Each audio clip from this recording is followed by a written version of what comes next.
आज आपण छत्रपती संभाजीनगर जिल्ह्यातील गंगापूर येथे गंगापूर तालुक्यातील नांगरे बाबुळगाव या ठिकाणी 11 मे ते 14 मे या दरम्यान भव्य असा आपण पाहू शकतो मागे की जे गुरुदत्त मंदिर आहे आणि इकडे जगद्गुरू संत जनार्दन स्वामी महाराज यांच्या भव्य अशा कुटियाचे लोकार्पण सोहळा होत आहे।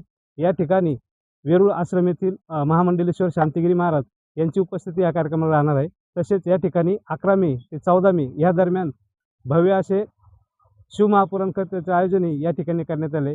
या शिवमहापुराण कथेचे कथावाचक श्री शिवगिरी महाराज आहेत। आपण या ठिकाणी जो कार्यक्रम आयोजन केला आहे त्यांच्याकडून अशी माहिती करून घेऊ की नेमके हा कार्यक्रमाचे स्वरूप कसं असेल। बापूजी नमस्कार। या ठिकाणी जय श्रीराम। हा जो कार्यक्रम आपण आयोजित केला आहे तो किती तारखेपर्यंत आहे आणि कसं आहे ते स्वरूप काय कार्यक्रमाचं?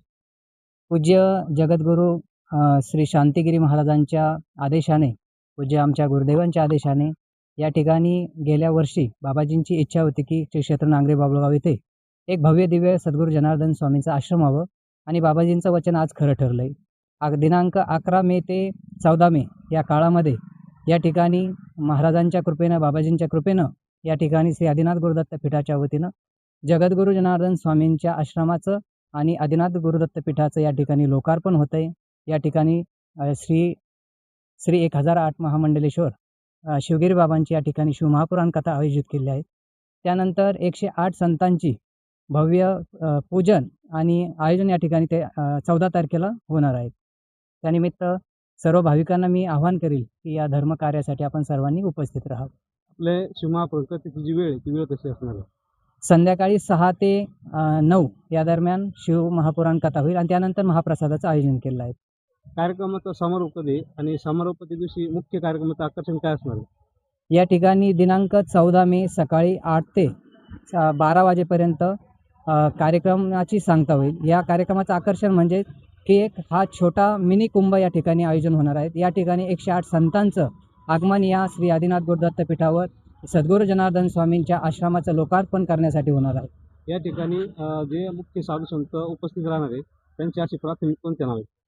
या ठिकाणी श्री 1008 महामंडलेश्वर स्वामी पूजनीय स्वामी शिवगिरीजी बाबा, त्यानंतर जगद्गुरू शांतिगिरी महाराज, महामंडलेश्वर परमानंदगिरीजी महाराज भांगसी मातागड, महामंडलेश्वर योगेश्वरानंदजी महाराज, मुक्तेश्वरानंदजी बापू असे अनेक दिग्गज महात्मा या ठिकाणी तपस्वी साधू संत या ठिकाणी येणार आहेत। तुम्ही भक्तांना काय आवाहन केलं? मी या ठिकाणी एकच विनंती करेल सर्व भाविक भक्तांना की ज्या पद्धतीनं आपण सर्वांनी हे श्री आदिनाथ गुरुदत्त पीठ आणि सद्गुरू जनार्दन स्वामीचा आश्रम उभा राहत असताना हे सर्व आपल्या सर्वांच्या सहकार्यातून झाले आहेत। म्हणून तुम्ही या ठिकाणी तन मन धनाने सहकार्य केलं आहे आणि हे आश्रम सर्वांचा आहे, तुमचा आहे, जनता जनार्दनाचा आहे।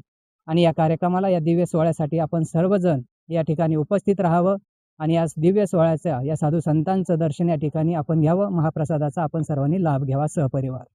तर हे होते गजानन बापूजी। त्यांनी सांगितलं कार्यक्रमाच्या आयोजनाची रूपरेषा आपल्याला सांगितली आहे। त्यामुळे शिवभक्तांनी महामंडलेश्वर शिवगिरी महाराज यांच्या सुश्राव्य वाणीतून 11 मे ते 14 मे दरम्यान जे शिवमहापुराण होत आहे त्या शिवमहापुराण कथेचा लाभ घ्यावा असे आवाहन आयोजकांनी केले आहे। मी गुलाबबाग, छत्रपती संभाजीनगर।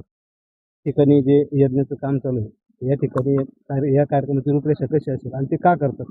आपण 10 तारखेला मूर्तीची शोभायात्रा या ठिकाणी करणार आहोत। कार्यक्रमाची सुरुवात करत असताना आपल्याला शोभायात्रा झाल्यानंतर स्तंभपूजन या ठिकाणी संत महंतांच्या हाताने करायचं आहे।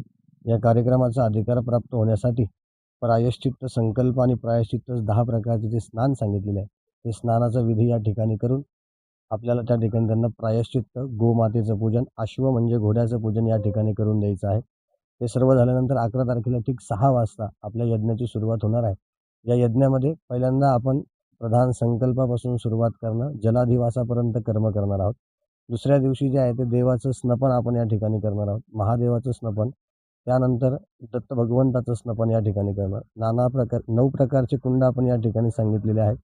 प्रत्येक कुंड हे चतुरस्र नसून हे वेगवेगळ्या प्रकारचे आपण कुंड या ठिकाणी उभारणी करणार आहोत।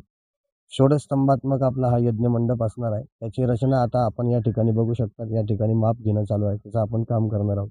आणि 7:33 आणि ते 9 वाजेपर्यंत आपल्या या ठिकाणी स्थिर मुहूर्त असल्या कारणाने आपल्याला या ठिकाणी कलशारोहण, शिव भगवंताचं, पार्वती मातेचं विवाह सोहळा, दत्त भगवंताची प्राणप्रतिष्ठा आणि कलशारोहण करून महाआरतीचा समारोप या ठिकाणी करायचा।